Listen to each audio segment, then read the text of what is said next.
Week 13 in the NFL was one of the most shocking yet. A NFL team that's a 14-point favorite goes down. A top running back is kicked off his team. We'll talk all about it and get you ready for Week 14 in Survivor. All coming up next.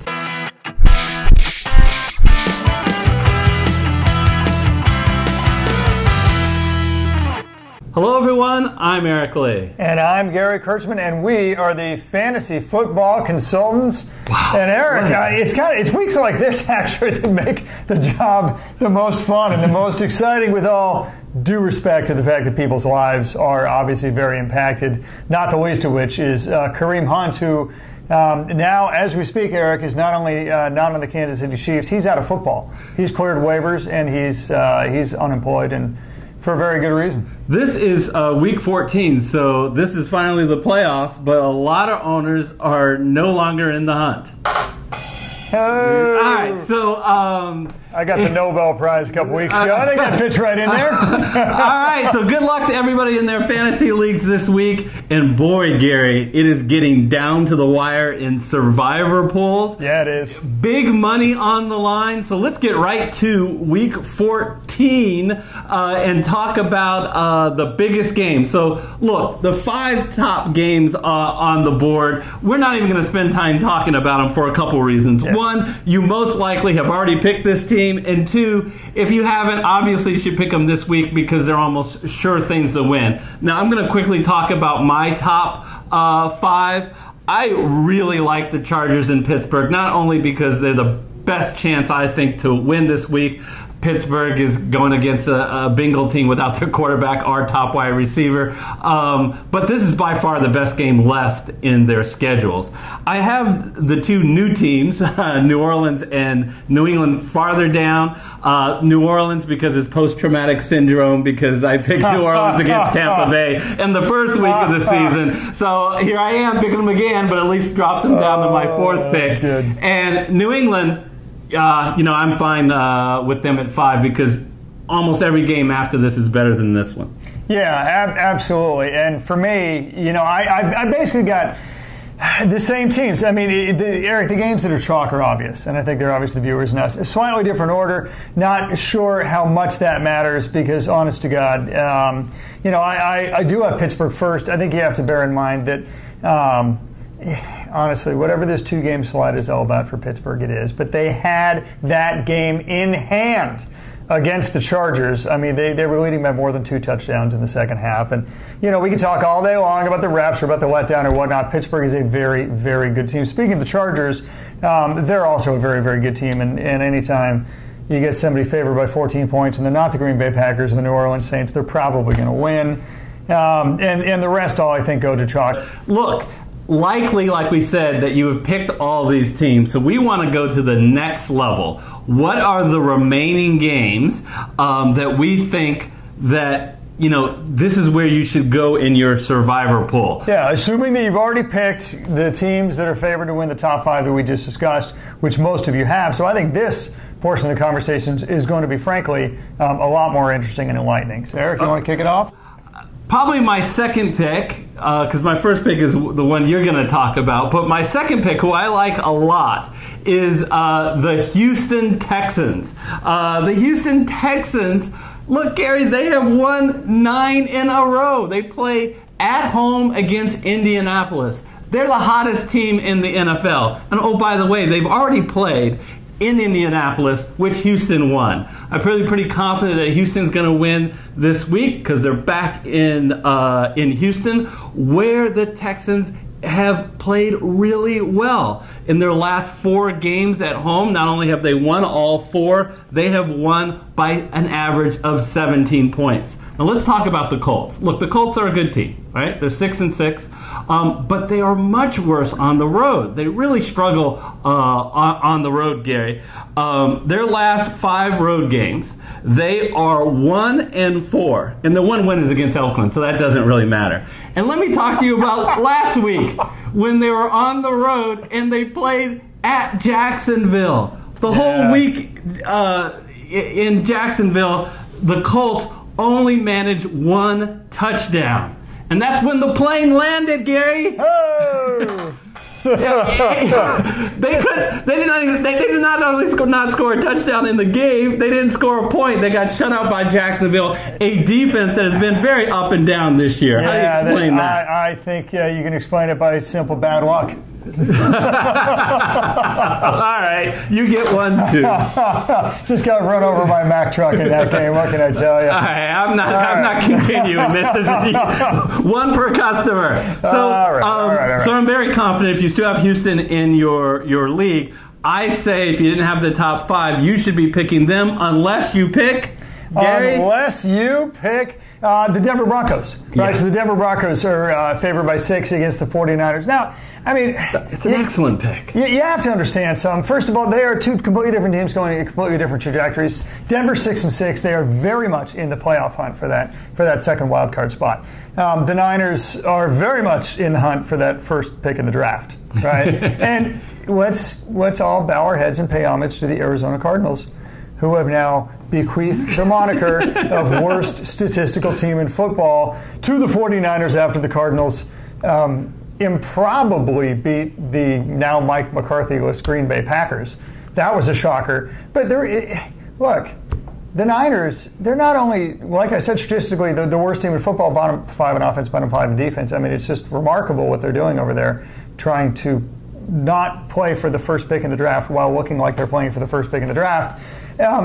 Nobody's playing on that team. Who's suiting up? I've actually lost track. I've literally lost track of who's suiting up for the Niners. Marquise Goodwin's out. Pierre Garçon's out. Okay, so maybe I haven't lost track. Matt Breida's out. C.J. Beathard's out. I haven't even gotten to Garoppolo and Jerick McKinnon, for crying out loud.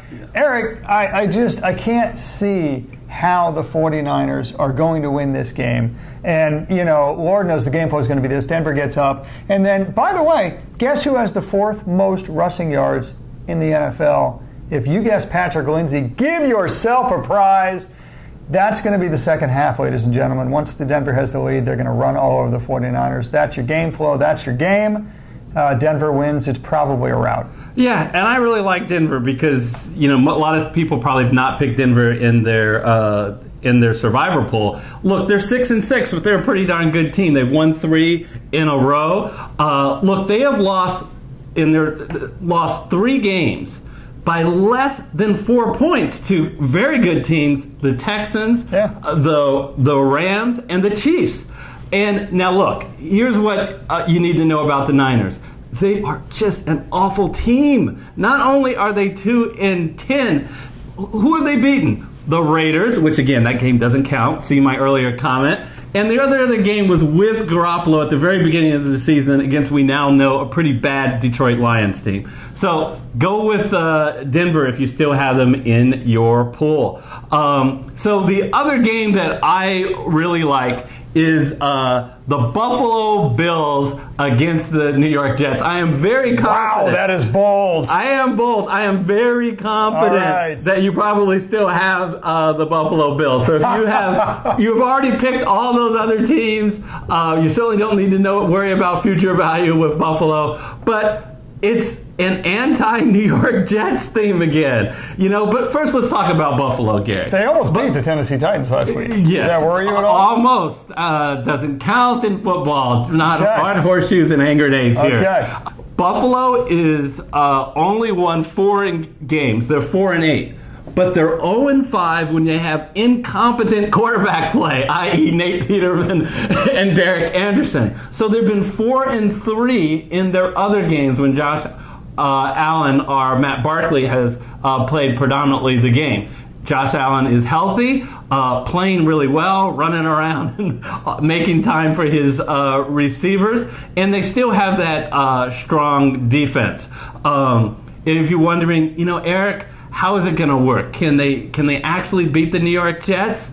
Yeah, they can, because Buffalo already has. In New York, final score, 41 Buffalo, New York Jets 10. I feel very confident in this game with Josh Allen at quarterback. Revenge game, Eric. Do not lose the revenge game script concept. I tell you, this game worries me just a bit.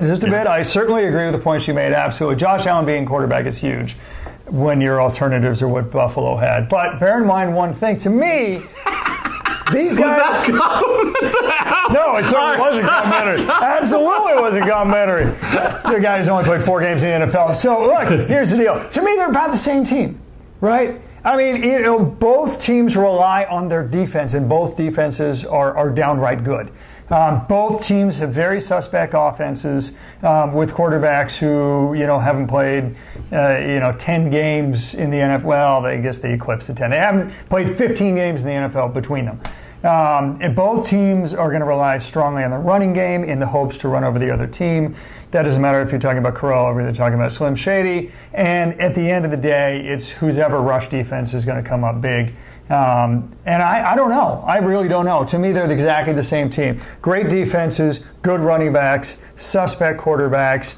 Nobody's got a receiver on either team to throw to, for God's sakes. I don't know. This game, to me, seems like a toss-up. I get the revenge game concept for New York, so I'm a little worried about it. Yeah, I respect that. Plus, all offseason, you have to say, I lost the survivor pool. Oh, who'd you pick? Buffalo. So I understand if you're nervous. So how about you, Gary? How about Who's your the other second team? favorite And hey, we already had 5 games that were pick'ems, and now we're down to our second favorites and the others. So, nothing is going to stand out as a surefire. But for me, it's Tennessee Titans, which are the opening line was 5 over Jacksonville. And look, sometimes teams just have other teams' numbers. Tennessee has won 5 of 6 versus Jacksonville. And oh, by the way, this is over a period of time where Jacksonville was really good.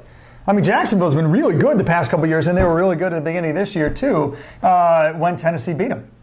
And how did they do it? I mean, really, honest to God, part of it is that this is going to be a home game because Tennessee is 4-1 at home this season. By the way, Jacksonville is 1-4 on the road.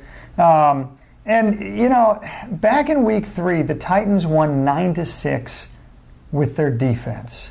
And their defense has been very, very good this year. And Jacksonville's defense, which was supposed to be Saxonville, the cream of the crop, number 1 defense, one of the only defenses that were probably drafted in like the 9th or 10th round instead of the last round, has been incredibly up and down and mostly down this season. Honestly, for a team that's beaten the other team 5 out of 6 times, to get them at home where they're incredibly hot. And oh, by the way, the last time that Jacksonville beat Tennessee, Tennessee was badly injured. I just, sometimes they got their number. I would take Tennessee, and I'd do it pretty confidently. Okay, see now, what I just heard? Blah, blah, blah, blah, blah, blah, blah, blah, blah, blah, blah. Sorry, I just want to use it. But didn't you just... What is it about the 4-8 Jacksonville that's got you confident? Tell me, talk to me. Didn't you just explain to me that the horrible Jets almost beat Tennessee? Didn't you just say that? Wait, who won that game? Oh, right, Tennessee. Right. Oh, yeah, sorry, I forgot it was Tennessee. Okay, all right. Well, hey, you pick your own. They got their number. Go back and look at the stats. It's Tennessee beats Jacksonville. Every time in 3 straight years where the team was healthy, they'd beat them. Okay, on this list, the one game that I would stay away from, you'll see, there's no jacking on me this week. It's the Seattle Seahawks. Do not pick them at home against Minnesota. Minnesota has a very good rush defense, the thing that the Seattle really relies on. And boy, does Dalvin Cook finally look healthy. Yeah. 8 catches last week, 9 carries for 84 yards. Stay away from this game. Yeah, that's exactly right. That game should be a pick-up, and I don't know who wins that game, frankly. The game I would stay away from is Washington, New York Giants. It all depends on just how bad you think Washington's quarterback situation is going to be. Yes, they got Butt Fumble Sanchez there and now. Sorry, apologies to Alex Smith and to Colt McCoy for just kind of heartbreaking injuries. But, look, the reality of this, Washington's got a top 10 defense. And the New York Giants are bottom 10 of protecting the quarterback. I understand why the Giants are favored just because of Washington's quarterback situation. But honest to God, New York Giants does not have a good run defense. I think if you lean on Adrian Peterson and lean on the defense, Washington could get this game done. In any case, at best, it's a toss-up. I would stay away. All right, that'll do it for Week 14, a Survivor video.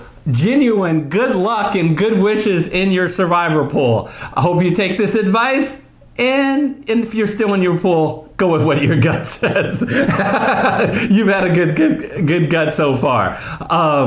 If you haven't yet, we really are getting close to our 1,000 subscribers we're hoping to get at the end of the year. Help us out, please, and hit that red subscriber button. Share this video with any friends and league mates, and then hit the bell icon to be notified of our future videos, some of which we will be doing in the off season. And until our next video, we'll see you next time. We'll see you then.